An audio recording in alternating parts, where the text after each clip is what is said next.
کتنی پریشانی بنی ہوئی ہے.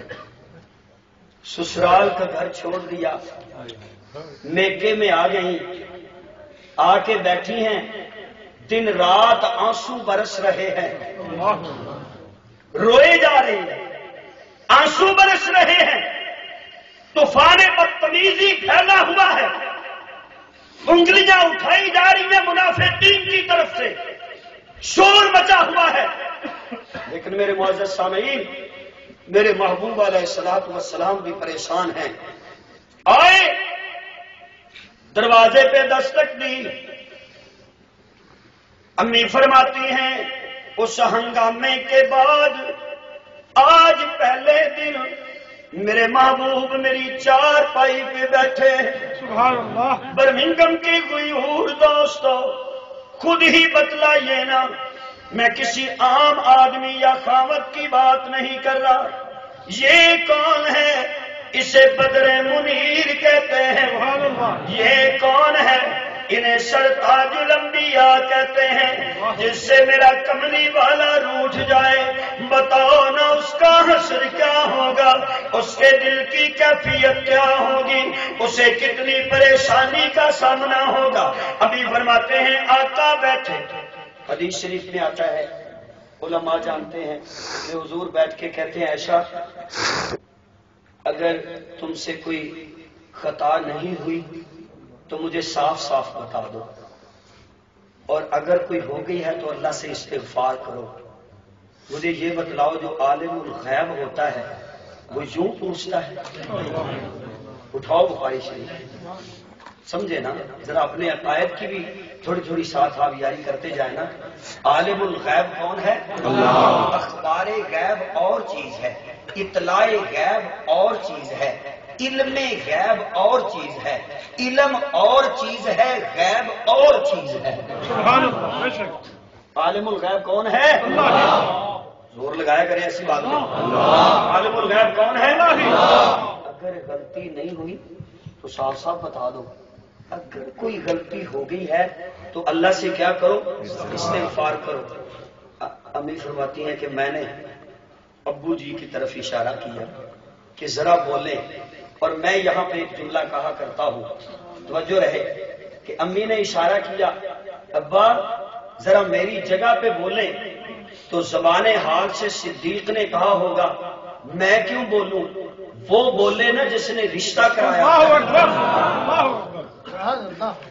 اور تھوڑی ہمت کرو تو آگے جملہ دیتا ہوں, میں کیوں بولوں, وہ بولے نا جس نے ریشمی رومال میں میری بیٹی کی تصویر سجا کے نبی کو بھیجی تھی.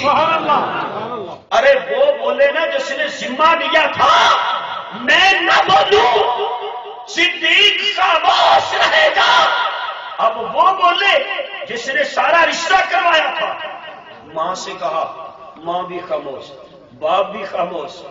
امی فرماتی ہیں آج تو تھوڑی سی ہمت آ گئی, آنکھوں کے آنسو خشک ہو گئے.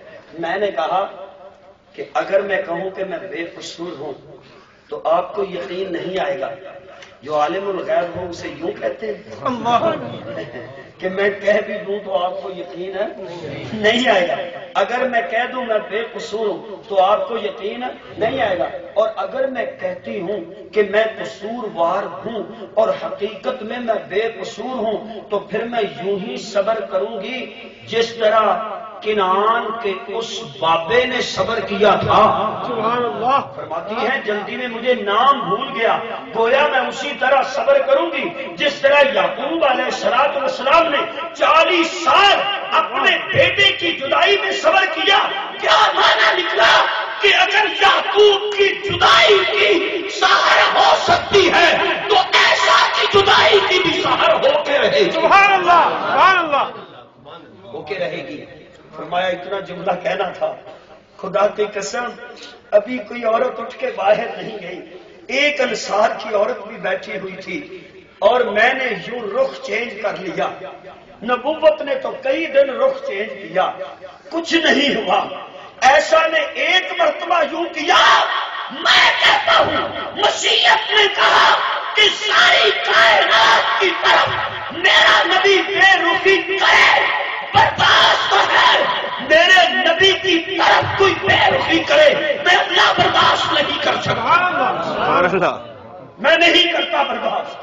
ایسا تیرا رخ میرے نبی کی جانب سے پھر جائے، ایسا میرے نبی کی ہمیرا تو سائڈ لے لے، تو رخ چینج کر دے نبوت کی طرف سے، نبوت کے چہرے کی طرف سے۔ نہیں ایسا نہیں ہوگا، اب دیر نہیں ہوگی، اب کوئی تاخیر نہیں ہوگی۔ دوستو پھر کیا ہوا؟ ابھی گھر کا کوئی فرد نہیں اٹھا، حضور علیہ الصلوۃ والسلام پہ وحی کی کیفیت طاری ہو جاتی، وحی کی کیفیت طاری ہوئی۔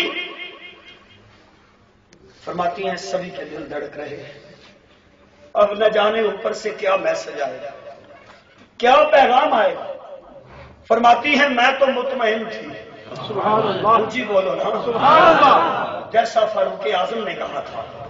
حضور نے کہا یوں مجمع لگا ہوا ہے، آقا دیکھ رہے ہیں، دیکھ کے کہتے ہیں فاروق ارے میرے یارو، پنجابی سمجھ لو، بالکل سمجھ لو، کنی کو ہائے یار بیٹھے ہیں، کیوں؟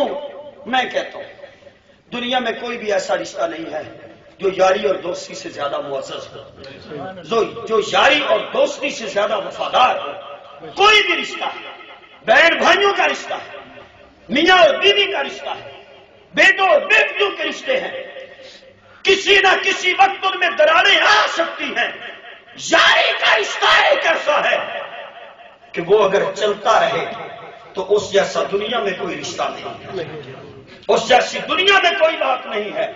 اللہ اپنے یاروں سے بات کی، کن یاروں سے؟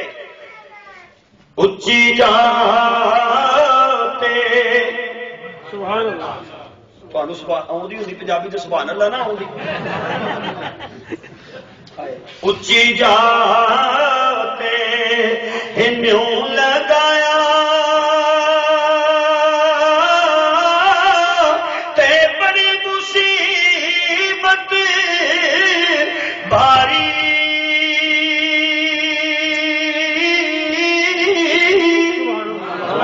یار باج محمد بخشا تے کون کرے غم خاری۔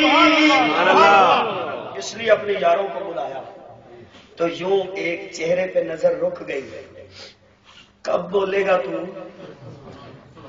دیکھ مصطفیٰ کے جگر کا کیا اثر ہو رہا ہے، ایسا کہ دوپٹے کو اچھالا جا رہا ہے۔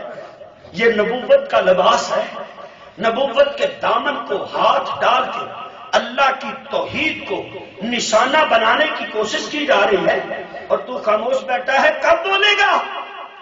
تو پھر وہ اٹھا جس کے بولنے پہ قرآن نازل ہوتا ہے، جس کی بات کلام الہی بنتی ہے، وہ فاروق اعظم اٹھے اور کہنے لگے آقا معاف کیجیے گا، میں تو صرف ایک سوال ہی پوچھوں گا، یہ رشتہ میں نے کروایا ہے؟